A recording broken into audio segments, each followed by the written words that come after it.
Hi, I'm Sam Norberg. Welcome to Create the Ultimate Membership Site, and we're up to episode 7, which is the last one in the series, and today we're talking about tech. You'll see that I left the technology till last, and that's because the plugin that you choose or the way you build your website depends entirely on all those other things we've spoken about. Depends on how long people are going to stay members for, the kind of content you want to offer, the kind of features you want. There's a huge range of things to think about before you just pick a plugin. So it's really worth considering those things. If you haven't seen episodes 1 through 6 yet, I recommend you go back and watch those first before making a decision in this one about the plugin you're going to use, because those videos will affect the choice you make today. The other thing to note is I'm not going to just feed you an answer in this video.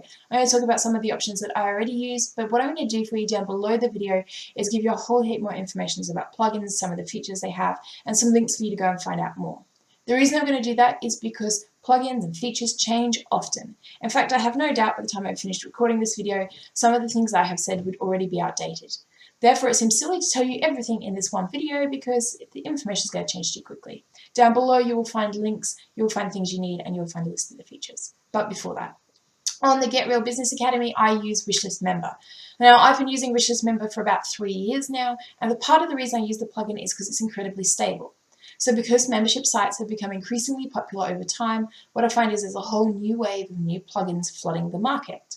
What I also find then is some of those plugins aren't as successful as people thought, or they don't do as well as they thought they would, and what happens then is support drops off straight away. The developer thought this was going to be a great plugin that was going to make them a heap of money, they throw it out there, it doesn't do as well as they want, they take it away. They either stop doing regular updates, they stop offering support for it, or it's just not built the same way, not built as strong.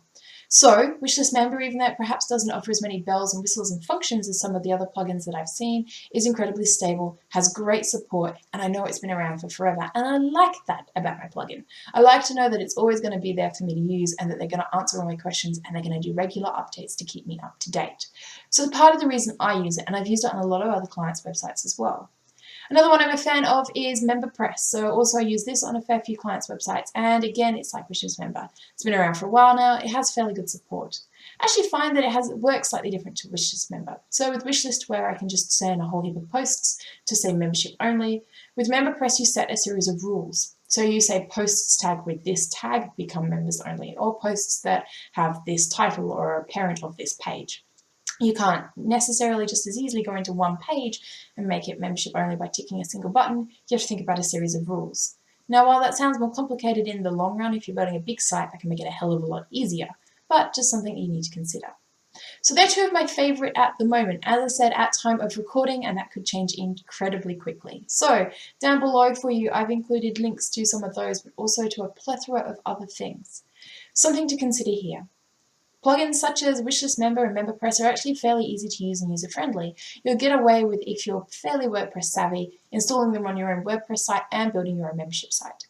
If you're ever unsure, it's worth talking to your web developer about what they feel about the situation, and it's always worth considering what's going to fit with the things you already use, such as your existing theme and your existing plugins. You'll find that a lot of membership plugins don't necessarily work particularly well with other plugins, especially if you install something like Zippy Courses. I find that it works incredibly poorly with other plugins, and it really needs to be installed on its own subdomain. It might be worth considering for you setting your membership site on its own domain or own subdomain so that it sits alone. That way you don't have to worry about the integration of a million different parts, you just set it up as you want to set it up. Incredibly important and worth considering before you get started. Of course, if all of this sounds too difficult, then it's well worth going and talking to your web developer and getting a quote for how much it would be for them to do certain things. But have a look down below. Look at the membership plugins. Jump in the comments down below. If you've got questions about this sort of stuff, jump in there and we're happy to help. And that is the end of creating the ultimate membership site. But as always, I will see you in the next video.